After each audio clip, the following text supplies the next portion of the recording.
여러분 잘 지내셨죠? 네, 우리 옆에 분하고 한번 인사해 보겠습니다. 사랑을 축복합니다. 은혜 받으시기 바랍니다. 네. 요즘은 코로나19로 인하여 우리가 상당히 우울한 시절을 보내고 있습니다. 예배도 마음껏 드릴 수 없고, 특별히 지난주 금요일부터는 교회 소급을 통해서 코로나가 확산된다는 일 때문에 이제 교제도 찬양도 마음껏 할 수 없는 이런 시대가 됐습니다. 기쁨이 없지요. 그래서 여러분들에게 무슨 말씀을 전거할까 하다가 그래도 주님이 주신 기쁨이 있습니다. 그래서 성경에 보면 기쁨의 서신, 기쁨의 편지다 말하는 것이 빌립보서입니다. 그래서 빌립보서를 읽다 보면 기쁨, 감사 이런 말이 많이 나옵니다. 그래서 6주에서 8주 정도 여러분께 빌립보서를 말씀을 전하도록 하겠습니다. 그러면 빌립보 교회에 대해서 먼저 말씀을 전하면, 사도 바울은 3차에 걸쳐서 세계 선교 여행을 했는데 제2차 선교 여행 때 제일 먼저 유럽으로 갔습니다. 유럽의 첫 성이 빌립보예요. 뭐가 있더냐? 거기서 세 분을 만납니다. 루디아라는 여인을 만나요. 그래서 이 여인이 하나님을 믿고 집을 제공해서 루디아의 집에서 빌립보 교회가 탄생합니다.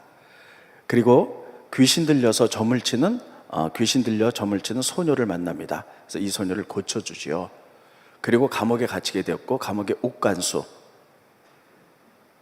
그 가족들과 함께 모여서 빌립보 교회가 탄생하게 됩니다. 물론 교회는 루디아의 집에서 예배를 드렸어요. 근데 이것이 AD 49년쯤의 일입니다. 그리고 사도 바울은 빌립보 교회를 세우고 그 교회가 안정되자 또 다른 곳에 복음을 전하러 떠나게 됩니다. 그때부터 바울은 쭉 복음을 전하다가 나중에 로마 옥에 갇히게 됩니다.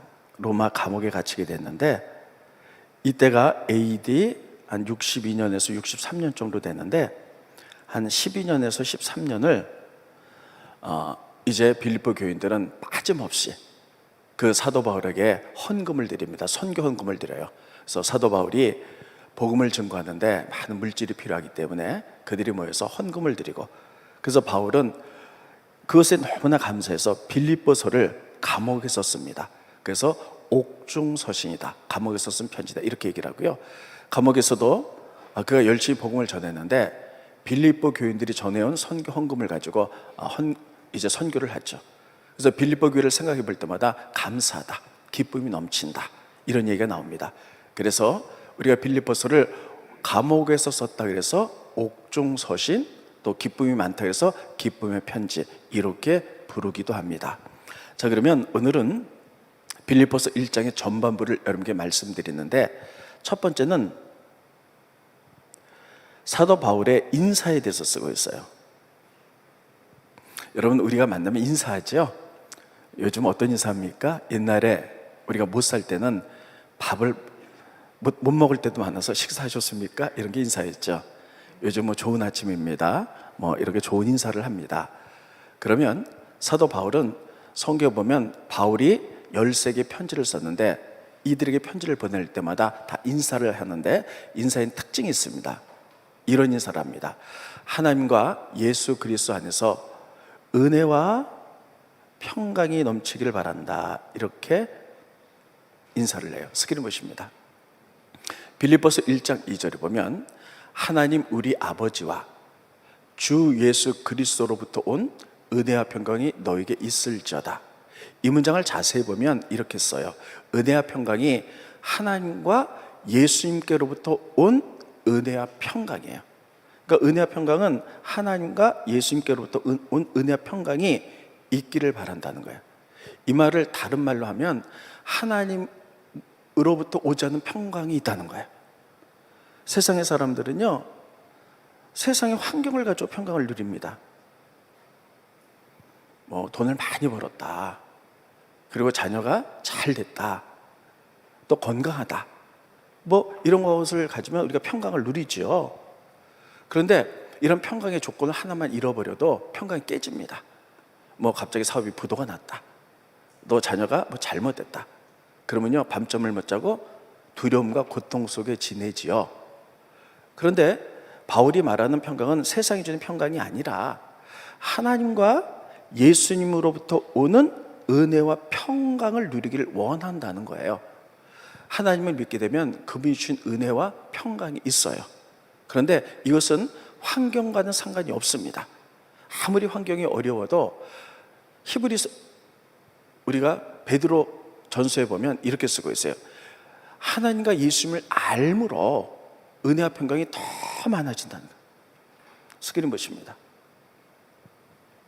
베드로후서 1장 2절에 보면 하나님과 우리 주 예수를 알므로 은혜와 평강이 너에게 더욱 많을지어다. 얘기는 뭐냐면 하나님과 예수님께로부터 은혜와 평강이 오는데 그분을 알아가면 알아갈수록 평강과 은혜가 더 많아진다는 거예요. 이것은 환경과 상관이 없어요. 환경이 아무리 힘들고 어렵다 할지라도 하나님은 평화의 왕이시기 때문에 그분이 우리를 주장할 때 그분으로부터 오는 은혜와 평강이 힘들고 어려도 더 많아지게 될 줄로 믿습니다. 이것이 오늘 하나님 우리에게 말씀하는 거예요. 자, 그러면 하나님으로부터 오는 은혜는 뭐고 평강은 뭘까 하는 것이에요. 은혜를 저는 두 가지로 말씀드립니다. 첫째, 받을 수 없는 죄인이 하나님께 받는 것, 이게 은혜예요. 받을 자격이 없어요. 근데 하나님께 공짜로 받는 게 은혜예요. 예를 들면 우리 모두 죄인이죠. 그래서 하나님께 우리 구원의 은총을 받을 수가 없어요. 그럼에도 불구하고 하나님이 우리를 사랑하셨어요. 그래서 우리를 구원하기로 결정하시고 당신의 독생자 예수님을 이 땅에 보내서 십자가상에 피 흘려 돌아가시고 우리에게 구원의 길을 여셨어요. 이것은 우리가 어떤 행위를 통해서 이루어지는 것이 아니라 하나님이 구원의 원칙을 열어두신 것을 우리 믿기만 하면 얻는 거예요. 받을 자격이 없지만 우리에게 무상으로 주어진 이런 것, 이런 구원의 은혜, 이게 은혜인 줄 믿으시기 바랍니다. 여러분, 우리가 예수 믿고 구원 받았죠? 어떤 행위를 통해서 구원 받은 게 아니에요. 내가 헌금을 많이 해서, 내가 새벽 기도를 많이 해서 우리들이 구원 받은 것이 아니라 받을 자격이 없지만 하나님이 무상으로 주시는 은혜로 인하여 받았다는 사실을 기억하시기 바랍니다. 두 번째 은혜는 어떤 것이냐면 하나님의 말씀을 듣고 났더니 그 말씀대로 살고 싶은 마음이 생겨지는 거예요. 하나님의 말씀을 듣고 났더니 말씀대로 살아야지 하는 뜨거운 마음이 생겨진 걸 은혜라 그러는 거예요. 예를 들면 예배를 마치고 교인들이 나갈 때 저하고 인사를 합니다. 그때 많은 분들이 저에게 하는 인사 중에 하나가 목사님 은혜 받았습니다, 이런 말을 해요. 그럼 은혜가 뭐냐는 거예요. 은혜 받았다 그러는데 은혜가 뭐냐는 거예요. 그것을 우리가 돌이켜보면 목사님이 하나님 말씀 대언할 때 예를 들면 여러분 전도하십시오. 그래서 전도해야만이 사람들의 영혼을 구하는 것이 우리의 본분입니다, 이렇게 말했더니 그 말씀이 막 도조이 돼서 그래 전도해야지, 전도하는 삶을 살아야지, 마음에 그런 충동이 넘치는 것, 이게 바로 은혜라는 거예요. 예를 들면 여러분 지금 기도할 때입니다. 기도하셔야 됩니다. 그랬더니 그 말씀이 내 마음속에 와닿아서 그래 기도해야지, 뭐 기도하고 싶은 마음이 막 넘치는 것, 이게 바로 은혜인 줄 믿으시기 바랍니다. 그래서 은혜는 뭐냐면요, 두 가지예요. 구원의 은혜는 받을 자격이 없는데 하나님의 사랑으로 저절로 주어지는 것, 그래서 구원에 이런 것을 은혜라 그러고, 두 번째 하나님 말씀을 들었을 때 그렇게 살고 싶은 마음이 막 생기는, 그런 열정이 생기는 거예요. 이게 바로 은혜입니다. 두 번째는 우리가 하나님과 예수님 안에서 은혜와 평강이 넘치기 원한다. 이런 평강하면 피스풀이죠, 평화죠. 그러면 아까도 얘기했지만 세상이 주는 평강은요 조건적이에요. 뭐가 잘 되면, 우리 아이들이 잘 되고 돈을 많이 벌고 성공하고 그러면 우리가 평강을 누리지만 세상적인 평강은 그것 중에 하나만 잃어버리면 평강이 다 깨져버리고 맙니다. 아이가 잘못돼 보세요, 사업이 좀 어려워 보세요, 다 평강이 깨져요. 그래서 밤잠을 못 자고 힘들고 어려울 때가 있습니다. 물론 우리 기독교인들도 그럴 때가 있죠. 그러나 하나님을 알므로 하나님으로부터 오는 평강은요 이것을 뛰어넘는다는 것이에요. 따라해 보겠습니다. 하나님은 평화의 왕이십니다. 하나님 평화의 왕이세요. 그래서 우리가 막 문제가 일어날 때 우리가 다 경험해 보셨을 거예요. 주 앞에 엎드려서 막 기도하게 되면요, 성령께서 임재하셔서 마음의 평화가 제일 먼저, 평화가 우리 마음과 와요. 편안해요. 다시 세상으로 내려가 보면 하나도 변하진 않았어요. 막 그대로 어려움은 있는데, 그러나 주님이 주신 평강, 그분이 평화의 왕이라서 우리를 다스리고 계시기 때문에 평강이 있는 거예요. 이 평강으로 믿음 가운데 극복해 나가는 것, 이게 믿음인 줄 믿으시기 바랍니다. 그래서 여러분, 예수님께서 성경에 보면 제자들과 함께 갈릴리 바다를 지나가요. 근데 막 풍랑이 일어나죠. 제자들은 큰일 났다 생각하고요, 배에 들어 물을 퍼내고 짐을 버리면서 배를 가볍게 하고 막 그런데, 여러분, 예수님 뭐 하고 계셨냐? 배 고물에서 주무시고 계셨다. 이런 풍랑이 일어나는데 잠을 잘 수가 없는 것이죠. 근데 우리 주변에 여건적으로 풍랑이 막 일어난다 할지라도 그 중심에 평화의 왕이신 하나님이 붙들고 계시기 때문에 그런 환경 속에도 평안을 누리는 줄 믿으시기 바랍니다. 여러분, 이게 막 비바람이 부는 날 바닷가에 가보면요, 바다에 파도가 막 일어나죠. 막 일어나. 그런데 그 바다 밑으로 5m에서 10m만 들어가면요, 이 안에는 편안해요. 껍데기만 막 풍랑이 일어나고 밑에는 고기들이 왔다 갔다 합니다. 풍랑이 일어나는 날 바닷속에서 이렇게 보면요, 위에는 막 파도가 일어났지만 밑에는 고기들이 왔다 갔다 해요. 이것이 바로 주님이 주신 평강으로 우리가 해석해 볼 수가 있어요. 우리 주변에는 끊임없이 풍랑이 일어나요. 끊임없이 참 어려움들이 일어나요. 특별히 요즘은 참 기쁨이 없습니다. 코로나19로 인하여 정말 긴장된 삶을 살아가죠. 또 예배도 마음껏 드릴 수 없고, 경제적인 어려움, 정치적인 어려움, 뭐 이런 많은 어려움들 때문에 우리의 평화가 없지만, 세상 사람은 그런다 할지라도 하나님과 예수님 안에서 주는 은혜와 평강을 누리시기를 예수님의 이름으로 축원드리겠습니다. 그것이 있습니다. 자, 우리 옆에 분하고 한번 인사해 보겠습니다. 하나님과 예수님 안에서 은혜와 평강이 넘치시기 바랍니다. 한번 인사해 보시죠. 옆에 분하고 다시 한번 하세요. 시작. 네. 하나님 안에서 하나님 주신 은혜와 평강이 있는데, 예수님을 알므로 그것이 더 극대화된다는 거예요. 그렇게 인사하기 위해서는 내가 먼저 하나님에서 은혜와 평강을 누릴 수 있기를 예수님의 이름으로 축원드리겠습니다. 그래서 바울은 첫 번째 이런 인사를 하고 있어요. 두 번째, 기쁨은 어디서부터 오는가? 관계에서부터 온다라고 바울은 오늘 본 말씀 가운데 이렇게 쓰고 있습니다. 여러분, 특별히 본문 말씀 보시고 스크린 보시고 말씀을 전합니다. 스크린 보시죠. 빌립보서 1장 3절에 보면 내가 너희를 생각할 때마다, 그러니까 바울이 빌립보 교회를 생각할 때마다 하나님께 감사하며 간구할 때마다 너희 무리를 위하여 기쁨으로 항상 간구하면, 그러니까 바울이 빌립보 교회를 생각해 보면 감사와 기쁨이 넘친다는 거예요. 왜냐하면 서로 아름다운 예수님 안에서 이런 관계를 가졌기 때문입니다. 그래서 감사 기쁨이 넘친다는 거예요. 그래서 그 다음에 보면요, 여러분, 왜 감사 기쁨이 넘치냐?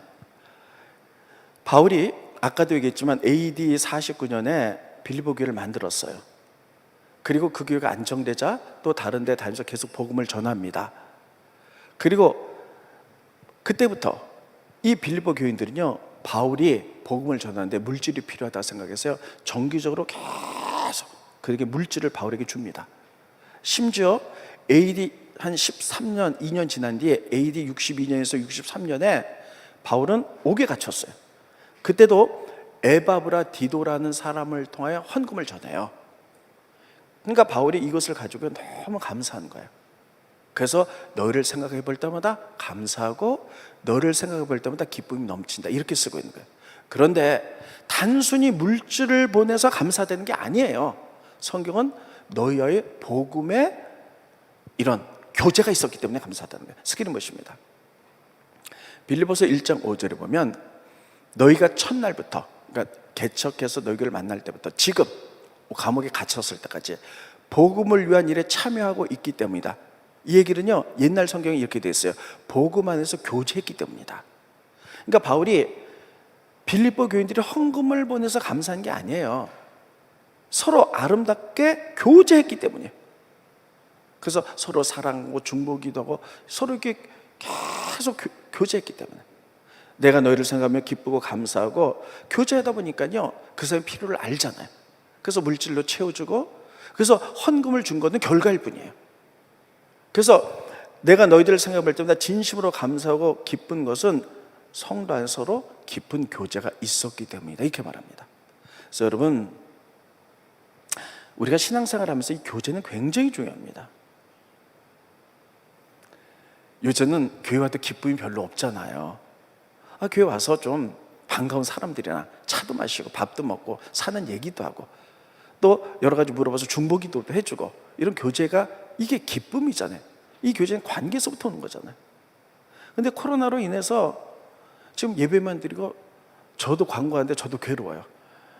교회 머물르지 말고 바로 가십시오 막 이러니까 교제가 하나도 없는 거예요. 더군다나 이 기독교에서 특별히 속으로, 그리고 뭐 이런 것 때문에 자꾸만 코로나 확산된다 그래서 지난주 금요일부터 교회 내에서는 소그룹을 하지 못하도록. 그러니까 참 교제가 없으니까, 교제에 관계된 기쁨이 없는 거예요. 여러분, 기쁨은 큰 데서부터 오는 게 아니에요. 사람과의 관계에서 온 줄 믿으시기 바랍니다. 서로 같이 밥도 먹고 차도 마시면서 서로 살아온 이야기도 하고 신앙의 간증도 하고, 그래서 이러면서 관계를 가질 때 여러분, 이 관계에서 기쁨이 오는 줄 믿으시길 바랍니다. 반면에 교회뿐만 아니라요, 모든 사람과의 관계에서, 특별히 교제는요, 영적인 관계에서, 기독교에서는 교제는 이겁니다. 첫째, 서로 영적인 것에 관심이 있는 거예요.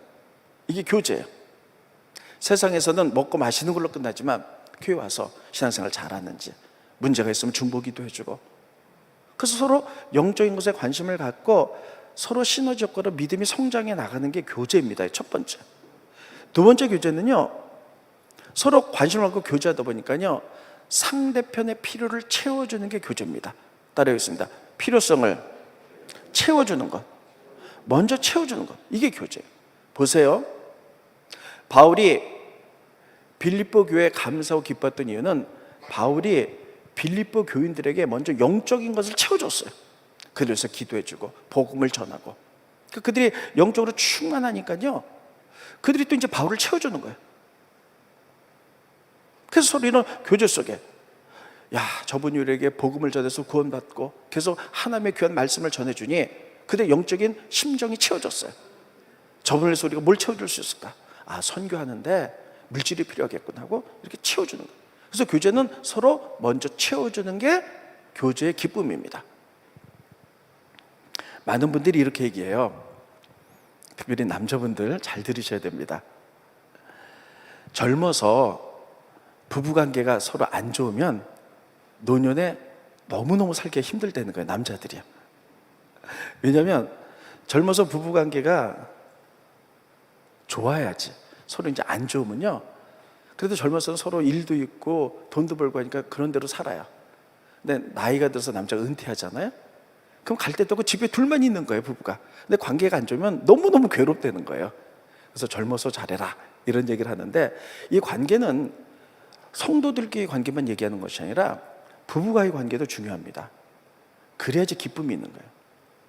이게 뭐냐면요, 사람들은 자기 마음을 채워주길 원하는 것들을 상대편으로 있는 게 5가지가 있다는 거예요. 누구나 그 가운데 원하는 게 있다는 거예요. 첫째, 둘째, 셋째, 넷째, 다섯째.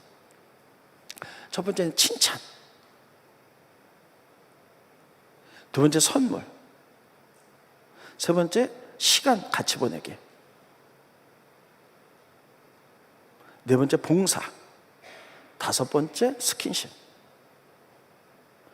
누구나가 자기 나 이렇게 해주면 난 너무 행복해, 상대편이 이거 채워줬으면 좋겠어 하는 것들이 있다는 거예요. 이 5가지 중에 있다는 거예요. 저는요, 칭찬과 격려의 말을 해주면 마음이 막 채워져요. 예를 들면 이제 설교 끝나고 이제 나갈 때 교인들이 그러죠. 아, 목사님 은혜 받았어요. 이렇게 말하잖아요. 그럼 이게 막 채워져요, 저가. 그래서 어떤 생각이 들면, 그래, 더 열심히 공부해가지고 다음 주엔 더 좋은 말씀으로 막 여러분들에게 설교해야지. 그러니까 저는 채워지는 게 칭찬이에요. 채워지면 저는 또 이게 채워지니까요, 그래, 더 열심히 해서 더 좋은 말씀을 채워줘야지. 이렇게 나가는 거예요. 제가 1, 2, 3부 예배 때 그렇게 힌트를 줬거든요. 근데 나갈 때도 이런 말을 안 하더라고요. 안 채워주더라고요. 웃으려간 소리고요. 어떤 분은 뭐 작은 선물을 하나 해야지 채워진다는 분이 있어요. 그래서 아내한테 사랑해 해도 안 채워져. 말로만 뭐 이러면서 뭐 작은 뭐 선물이라도 하나 줘 채워진 사람이 있는 거예요. 사람마다 다 다른 거예요. 어떤 사람은요, 아내가 집에서 막 애기 돌보고 집안 살면 막 지쳐 있어요. 또 맞벌이 하느라고. 그때 남편이 뭐 사랑해 하면서 뭐 선물 사도 안 채워져요. 그때는 막 아내가 바쁠 때 막 설거지도 해주고 봉사도 해주고 막 청소도 해주고 그러면요, 남편이 나를 사랑하는구나 이렇게 채워준 사람이 있다는 거예요. 다 달라요. 그러므로 여러분들이 먼저 나를 채워줘 하지 마시고요, 상대편을 먼저 사랑의 언어로 채워주시기 바랍니다. 상대편에게 뭘 채워줄 때 그분이 만족하는가. 그럼 채워주면요, 이 사람은 다 또 나에게 채워주도록 돼 있어요. 이게 관계의 기쁨이라는 거예요. 그래서 이거는 예수 믿는 사람이든 안 믿는 사람이든 모두에게 다 해당합니다. 따라하겠습니다. 먼저 채워주자. 네. 그러니까 그 사람이 내가 뭘 해줄 때 이 사람의 마음이 채워지는 걸 먼저 알아야 돼요. 그러니까 저처럼 먼저 선수를 치셔야 돼요. 나 칭찬해 줄 때 나 채워줘. 먼저 이렇게. 그래도 요동도 안 하더라고요. 아무튼 이런 관계 속에서 이렇게 교제의 기쁨이에요. 이게 사람이 기쁨과 행복을 느낀다는 게 큰 게 아니거든요. 관계에 있어서 소소한 걸 채워줄 때 채워주고, 그 사람이 넘치니까 또 채워주고 채워줄 때 기쁨이 넘치는 거예요. 그래서 바울은 꼭 헌금을 해줘서 내가 기쁘다는 게 아니에요. 너희들의 나와의 관계, 이런 관계로 기쁘다는 거예요. 그래서 이 관계가 주인이 오실 때까지 계속되길 바란다는 거예요. 스크린 보십니다. 빌립보서 1장 6절에 보면 너희 안에서 착한 일을 시작하시니가, 이 성도 간의 아름다운 교제, 그리스도의 날까지 이루실 줄을 우리는 확신하노라. 그러면서요, 저는 바울을 자세히 보면 사람은 일 중심이 있고요, 사람 중심이 있어요. 근데 일 중심으로 우리가 나가면요, 절대 행복하지 않아요. 관계 중심으로 나갈 때 여러분 큰 일은 못해도 여기서 진짜 행복한 거예요. 여러분, 우리는 바울을 우리가 분석할 때 일 중심이라 그래요. 사실은 바울이 얼마나 대단해요. 이 교회 세우면요, 또 다른 교회 세우고 끝없이 일하잖아요. 근데 오늘 본 말씀을 자세히 보면 바울은 사실은 일 중심보다는 사람 중심임을 우리가 알 수가 있어요. 여러분, 일 중심의 리더십이 있고 거기서 같이 하면요, 어떤 업적은 이뤄요. 근데 굉장히 피곤해. 예를 들면 제가 일 중심의 목사라고 생각해 보세요. 여러분, 교회 부흥해야 됩니다. 장로님들 잘 들으세요. 올해 50명 전도하셔야 됩니다. 달달달달 볶아. 권사님들 잘 들으세요. 30명 전도하셔야 됩니다. 달달달달 볶으면요, 전도는 하겠지만 스트레스 받고 행복하지가 않아. 업적은 이뤄요. 반면에 큰 업적이 이루지 못한다 해도 서로 우리가 저 사람을 아끼고 사랑해주고 필요를 채워주고 중보해주고 그러면요, 여러분, 여기서부터 행복과 기쁨이 시작되는 거예요. 근데 바울은, 제가 왜 일중심이 아니라 사람 중심이라고 그랬냐면 일중심도 있어요. 근데 바울은 항상, 바울이 편지를 쓴 거를 끝에 보면 항상 그 교회 사람들에게 안부를 묻어요. 누구 잘 있느냐, 누구에게 무난한다. 그래서 바울 서신에 보면요, 바울이 안부를 묻은 사람이 100명이 넘어가요. 다 기억하면서 물어보는 거예요. 그러면서요, 오늘 본 말씀 가운데 빌립보 교회를 향해서 이렇게 얘기를 하는데, 일 중심으로 하면 절대 이렇게 말할 수가 없어요. 스크린 보십니다. 내가 예수 그리스도의 심장으로 너희 무리를 얼마나 사모하는지 하나님이 내 증인이다. 여러분, 빌립보 교인들이 이 말을 들을 때 얼마나 바울이를 사랑하는지를 깨닫게 될 거죠. 내가 예수님의 심장으로 너희를 너무나 사랑한다. 이것처럼 강력한 사랑이 어디 있어요? 제가 만약에 우리 권사님이나 이렇게 계시면 이게 권사님, 장로님, 내가 정말 예수의 심정으로 너무너무 권사님 사랑해요. 이런다면 권사님들이 그 목회자의 사랑이 느껴지지 않겠습니까? 이 관계 중심 사람, 이게 기쁨이거든요. 바울은 이렇게 얘기해요. 근데 그런 얘기는 한 번도 안 하고, 권사님 이번 주에 50명 전도하는 거 잊지 마세요, 이렇게만 되면 얼마나 그게 스트레스가 쌓이겠어요. 그래서 바울은 빌립보 교회하고 볼 때마다 복음으로 너희 가운데 계속 교제했다, 계속 교제해서 그래서 기쁘다는 거예요. 여러분, 지금 코로나 때문에 너무 안타까운 게 전 예배 마치고 다 좀 식사도 좀 하고 갔으면 좋겠는데 식사도 이제 다 폐지됐잖아요. 이제 끝나면 이제 목회자하고 재정부 몇 사람만 식사를 했는데 그것도 안 된다 그래서 그것도 다 폐지해버렸어요, 이제는요. 그러니까 막 안타까운 거예요. 제가 정말 안타까운 건 뭐냐면 어르신들 다 교회 오셨는데 그래도 주일날도 식사라도 좀 하고 가셔야 되고, 또 멀리서 오신 분들도 좀 식사라도 좀 따뜻하게 좀 하고 가셨으면 너무 좋겠는데 이게 안 되니까 막 마음이 괴로운 거예요.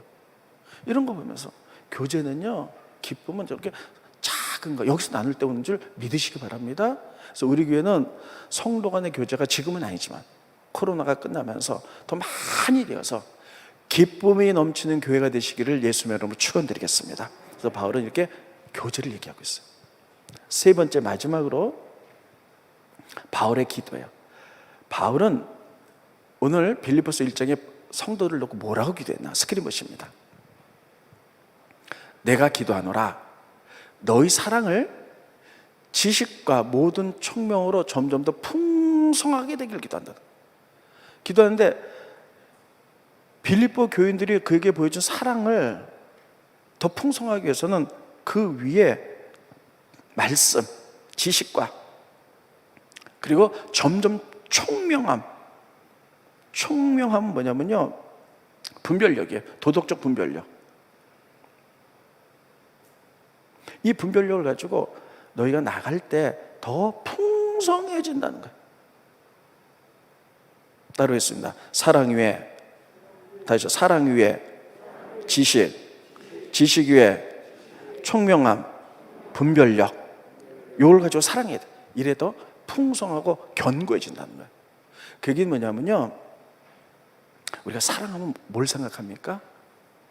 감정을 생각해요.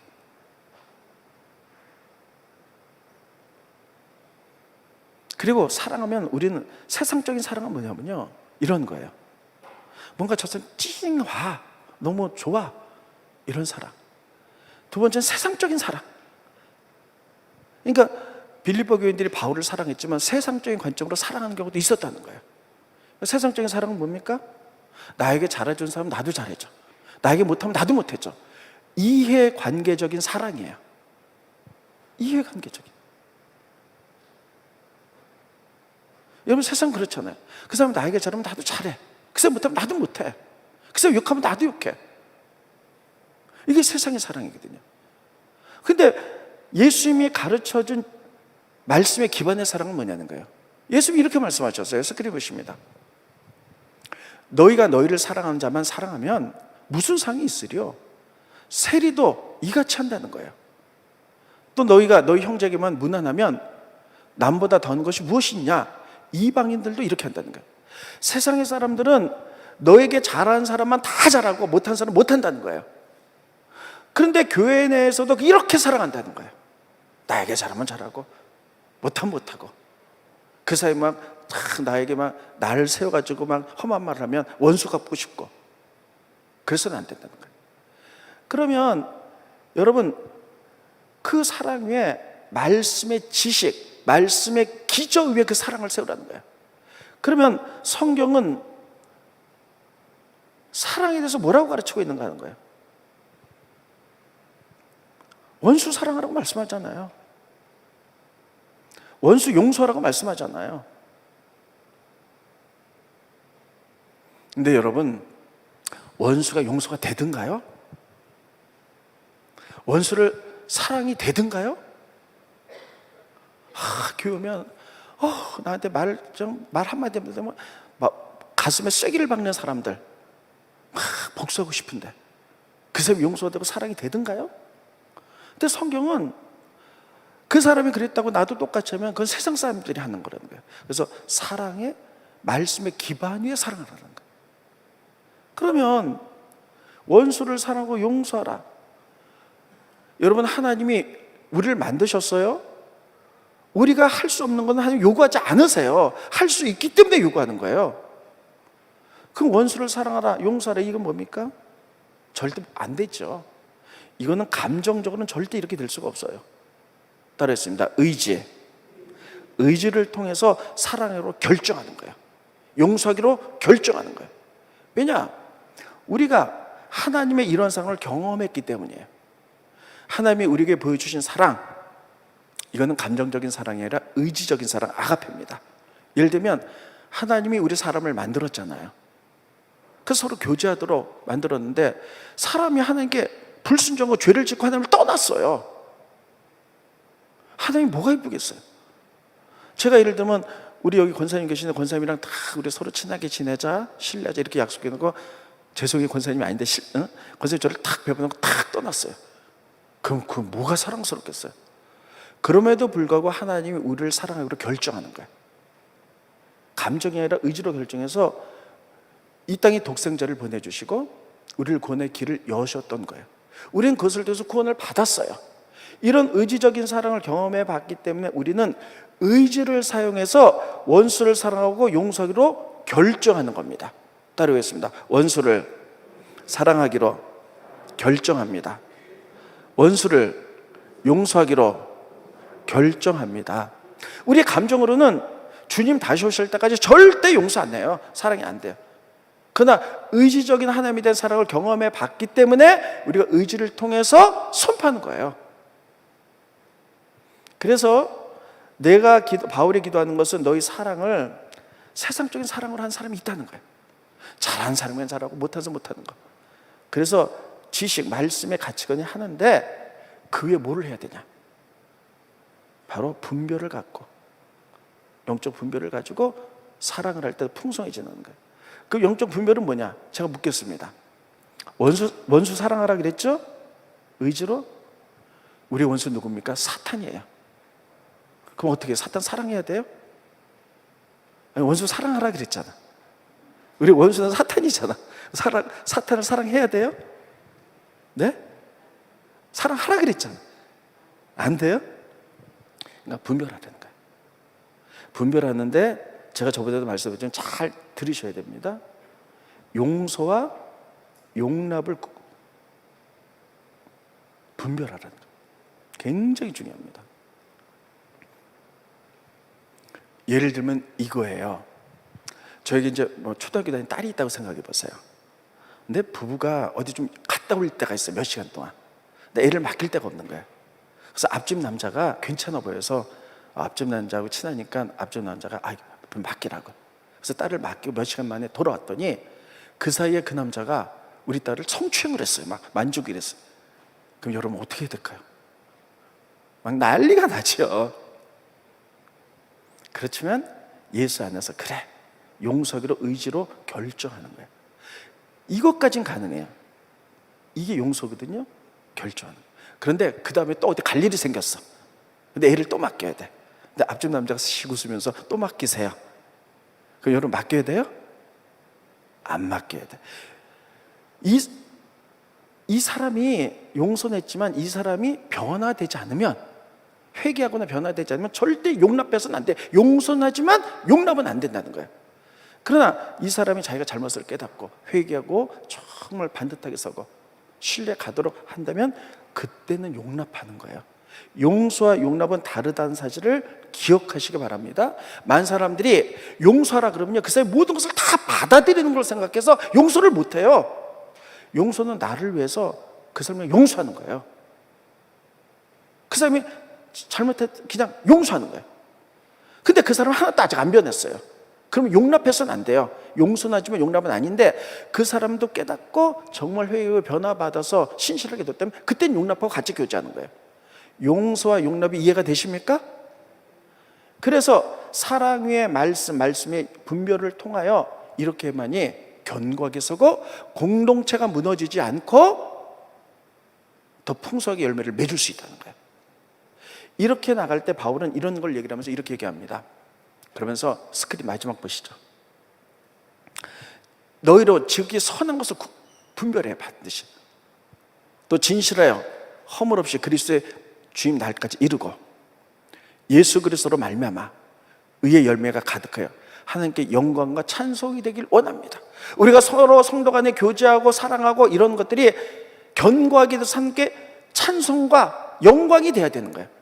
이렇게 해서는 세상의 가치관대로 내가 좋다고 사랑하고 싫다고 미워하고 이래서는 안 되고요. 말씀의 가치관에 서서 분별하여 우리가 그리스도의 의적인 사랑으로 나갈 때 여러분 교회가 견고해지고 하나님 영광 받는 일들이 일어나게 될 줄로 믿습니다. 그래서 오늘 여러분들께 세 가지 것 말씀드렸어요. 인사, 하나님 안에서 오는 은혜와 평강. 두 번째 교제, 내가 너희들 얼마나 사랑하는지 그래서 심장으로 사랑한다. 그래서 너희들이 교회가 만들어진 때부터 지금까지 교제했는데 주님 오실 때까지 계속되기 원한다. 너희들이 헌금을 보내서가 아니라 서로 나는 너희를 은혜로 채워줬고 너희들은 물질로 선경금을 했고 서로 이렇게 채워주는 거 따라했습니다. 먼저 채워주자. 이런 교제를 통하여 풍성이 되고 세 번째 기도하는데 너희가 아름다운 사랑을 주님 오실 때까지 주님이 영광 받으시기 위해서는 세상적인 판단으로 사랑하지 말고 말씀을 근거로 해서 분별하여 풍성한 사랑을 하라 이렇게 가르치고 있습니다. 우리의 삶 속에 잘 유익하게 써서 열매가 넘치는 교회 되기를 예수님의 이름으로 축원드리겠습니다. 기도하겠습니다. 고마우신 주님 은혜를 감사함을 드립니다. 기쁨이 없는 이 시대에 빌립보서를 말씀을 들었습니다. 하나님, 하나님께로부터 오는 은혜와 평강이 있음을 우리가 압니다. 하나님을 알므로 말미암아 특별히 베드로 후서에 말하기를 하나님을 알므로 말미암아 은혜와 평강이 더 많아진다고 말했사오니 코로나로 이 세상 힘들지만 평화의 왕이신 하나님 우리를 붙들어 주심으로 말미암아 은혜와 평강이 우리 가운데 넘쳐날 수 있도록 도와주시옵소서. 서로 관계를 통해서 기쁨이 넘쳐나는 줄로 믿습니다. 서로 성도들끼리 서로 교제하는데 먼저 채워주고 또 교제하고 또 체험받고 그리스도의 뜨거운 심정으로 서로 사랑하여 아름다운 기쁨과 감사와 행복이 넘치는 교회 될 수 있도록 도와주시고 그런 사랑을 말씀의 가치관에 영적으로 분별하여 주님 오실 때까지 견고하게 서는 교회가 되갈 수 있도록 축복하여 주시옵소서. 예수님의 이름으로 기도함나이다. 아멘.